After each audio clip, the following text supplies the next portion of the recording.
मैं स्वागत करना चाहता हूं, हमारे साथ हमारे दो खास मेहमान हैं जो जुड़ गए हैं। सैयद अतहर हुसैन दहलवी, आप चेयरमैन हैं अंजुमन मिन्हाज रसूल के, और शांतनु गुप्ता, राजनीतिक विश्लेषक। आपके जो व्यूज हैं वो भारतीय जनता पार्टी की तरफ लीन करते हैं। आप दोनों का बहुत बहुत धन्यवाद इस चर्चा में शामिल होने के लिए। मैं एक बार फिर से शुरुआत में ये चीज कह दूं दहलवी जी कि कोई भी ऐसा शख्स, चाहे जितना भी बड़ा आदमी हो, चाहे जितनी भी सटीक बात कर रहा हो, लेकिन अगर अपने बयानों से वो कहीं ना कहीं इस चीज को जस्टिफाई करने की कोशिश करता है कि आपने लोगों के जज्बात को ठेस पहुंचाई, इस वजह से गले रेत दिए गए, तो इसका समर्थन नहीं हो सकता।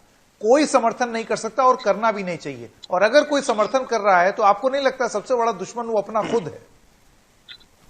देखिए, बिल्कुल संकेत, सबसे अहम तरीन चीज तो यह है कि बगैर किसी आपको कोई इख्तियार हासिल नहीं है, आपके पास ऐसी कोई अथॉरिटी नहीं है कि आप लोगों को ये कहें कि वो जाएं और मोहब्बत में किसी का जो है गला काट दें, या किसी से आपकी दुश्मनी है तो दुश्मनी में। ये जंगल राज नहीं है। हम एक सभ्य समाज, एक मानवीय समाज के अंदर इन चीज़ों की कोई हैसियत नहीं। बिल्कुल फ्रांस में जो कुछ हुआ उससे जो अभी आपने भी दिखाया कि हमको कहीं ना कहीं अभिव्यक्ति की आज़ादी, और मैं धार्मिक भी नहीं कह रहा, मैं कह रहा हूँ लोगों की भावनाओं को भी सम्मान करना पड़े। मैं मुनव्वर राना साहब को ये आपके माध्यम से बताना चाहता हूँ, और ये सब जानते हैं संकेत, कि विश्व के अंदर फ्रांस एक यानी अकेला ऐसा मुल्क है जहां सदियों से अभिव्यक्ति की आज़ादी के नाम पर कभी जीसस और मैरी को लेके, कभी पॉप को लेके, कभी अलग अलग धर्मों को लेके जो होता है। और ये बात सब जानते हैं, चूंकि मैं एक जिम्मेदार चैनल पे ये बात कर रहा हूँ कि विश्व की जो सबसे, जिसको कहते हैं हम समझते हैं जो इंडस्ट्री है, जो पॉर्न इंडस्ट्री है, उसका 70% उस मुल्क के अंदर चर्च आधारित बनाया जाता है। जब वहां इन लोग चीजों को लेके उसको अभिव्यक्ति की वो आजादी कहते हैं, उनके नहीं, अब देखिए ऐसे बयान की हम पुष्टि इसलिए नहीं कर पाएंगे क्योंकि मेरे पास इसके बारे में कोई बिल्कुल जो भी आपने बोला, लेकिन मैं, हाँ बिल्कुल, लेकिन ये आपकी निजी बयान हूं, ये मेरा बिल्कुल। दूसरी चीज है कि अभिव्यक्ति की आजादी के नाम पर 200 करोड़ लोगों की आस्थाओं का भी हमको ध्यान रखना पड़ेगा। जो गला रेंदा गया, स्कूल के अंदर जो कुछ हुआ, चर्च के अंदर जो कुछ हुआ, उसको किसी भी सूरत में जायज करार नहीं दिया जा सकता। मैं ये नहीं कह सकता कि आप जाइए लोगों को गले काटिए, लेकिन साथ साथ में संकेत उत्तर प्रदेश सरकार से एक सवाल करना चाहता हूँ। मुनव्वर राना साहब ने जो कुछ कहा उनको उस पर क्लेरिफिकेशन करना चाहिए, उनका कोई समर्थन नहीं कर रहा। मुझको ये बताया जाए, इसी उत्तर प्रदेश के अंदर एक साहब ये बयान देते हैं, जो वीडियो वायरल हुआ था, कि अगर ऐसा नहीं हुआ तो उन लोगों की मुर्दा औरतों को हम निकाल के ऐसा कर सकते हैं। क्या उन पर कोई FIR हुई? क्या मुझको ये बताया जाए कि एक संवैधानिक पद पे बैठा हुआ व्यक्ति ये कहता है कठमुल्लाओं का फतवे से देश नहीं चलता? क्या धार्मिक लोगों के लिए कठमुल्लाओं का शब्द इस्तेमाल करना दुरुस्त था? क्या मुझको ये बताया जाए कि अगर कहीं भी जो है प्यार के एंगल की बात आए, वहां पर आप कहें कि साहब लव जिहाद वालों के खिलाफ आप कहीं ना कहीं लोगों की धार्मिक भावनाओं को भड़का रहे हैं? क्या कोई भी हो, हम धार्मिक भावनाओं के नहीं, ये दो अलग अलग मुद्दे हैं दहलवी साहब। एक सेकेंड, एक है जो मुनव्वर राणा का बयान है और दूसरा है और मुद्दे, जैसे कि ये लव जिहाद और ये सब। अगर हम सब कुछ मिक्स कर देंगे तो फिर उसके लिए कई घंटे चाहिए होंगे चर्चा करने के लिए। जल्दी से शांतनु गुप्ता के पास में जाना चाहता हूं। शांतनु गुप्ता, आपने दहलवी साहब के ओपनिंग कमेंट सुन लिए। मैं एक बार फिर से दोहराना चाहता हूं कि इस मंच के माध्यम से NDTV इंडिया पे हम साफ साफ ये चीज बता देना चाहते हैं कि मुनव्वर राणा ने जो बोला तथाकथित तौर से, अगर उनका उद्देश्य ये था कि वो जस्टिफाई कर रहे थे कि जो सर कलम हुए हैं वो सही है, तो वो गलत है। आप जस्टिफाई नहीं कर सकते, आप भावनाओं के साथ खिलवाड़ कर रहे हैं। मैं आपसे ये जानना चाहता हूं कि जो कार्रवाई हुई है उनके खिलाफ, ऐसी ही कार्रवाई फिर और लोगों के साथ भी होनी चाहिए, जो बिल्कुल होनी चाहिए, जो सांप्रदायिक बात करते हैं, जो बिल्कुल बिल्कुल होनी चाहिए। देखिए यहाँ पे हुआ क्या, भारत तो 1980 से इस्लामिक आतंकवाद को झेल रहा है, जो पाकिस्तान से आता है भारत में, लेकिन वेस्ट ने इसको नहीं झेला कभी। तो वेस्ट मजाक बनाता रहा भारत की, अरे ये तो कुछ होता नहीं है।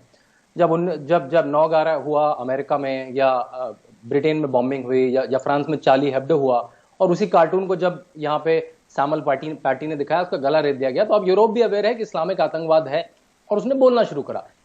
जो फ्रांस के राष्ट्रपति हैं इमैनुअल मैक्रोन, उन्होंने जब कहा कि भाई इस्लाम को बचना चाहिए इससे, जो इस्लामिस्ट हैं, जो इस्लामिक आतंकवाद के चहेते हैं, वो इस्लाम पे कब्जा कर रहे हैं और हमें इसके अगेंस्ट जंग लड़नी चाहिए। तो भारत में उसके विरोध होना शुरू करिए।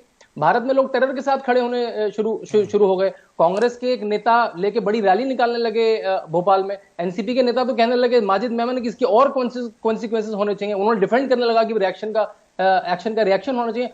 उसी तर्ज में जब मुनव्वर राणा के पास कोई पहुंचा, बहुत बड़े शायर हैं, वो अलग बात है, 2014 से काफी खफा हैं और मोदी सरकार के अगेंस्ट हर समय बोलते रहते हैं, वो एक अलग बात है।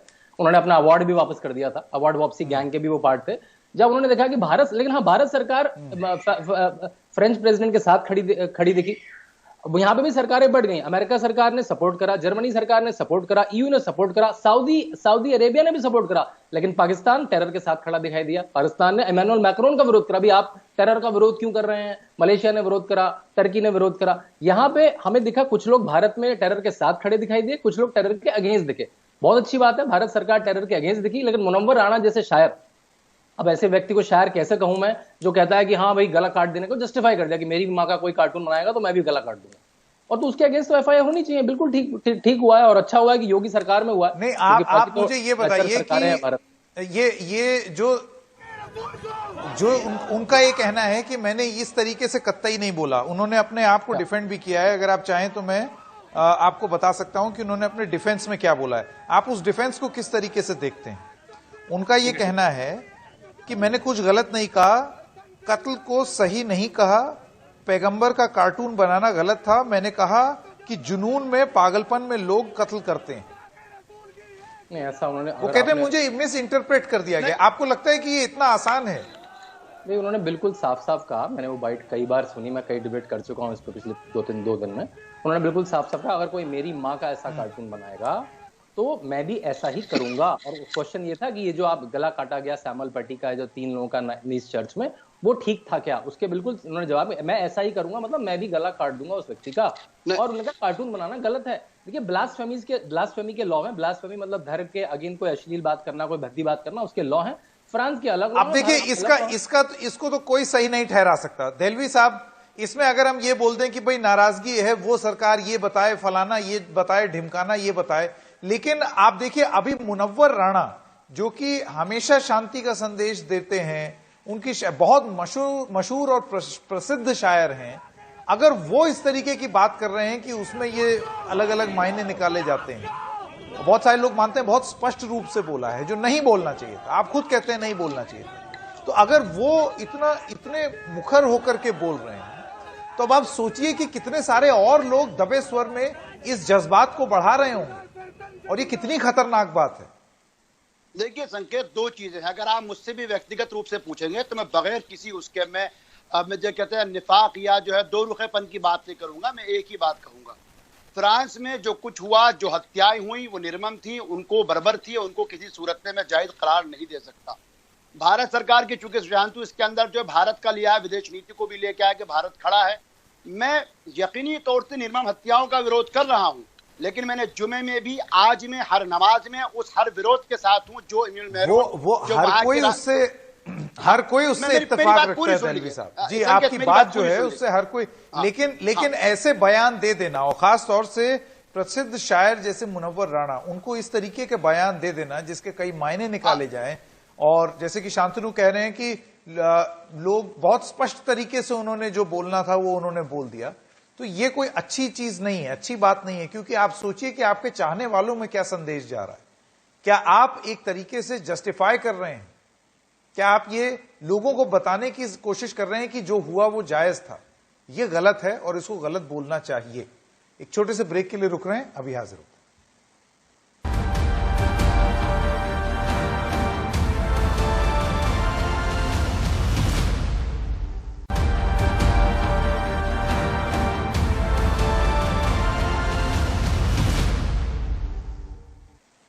एक बार फिर से आपका स्वागत है, और चलिए अब आपको बता दें कि इस सीजन की पहली बर्फबारी अब शुरू हो गई है, और उसकी तस्वीरें अब हम आपके स्क्रीन पर दिखाएंगे। हिमाचल के लाहौल स्पीति में आज जमकर बर्फबारी हुई। आज सुबह कोरोना के कारण पर्यटन फिलहाल ना के बराबर है, लेकिन जितने भी पर्यटक वहां पहुंचे उन्होंने इस बर्फबारी का लुत्फ उठाया।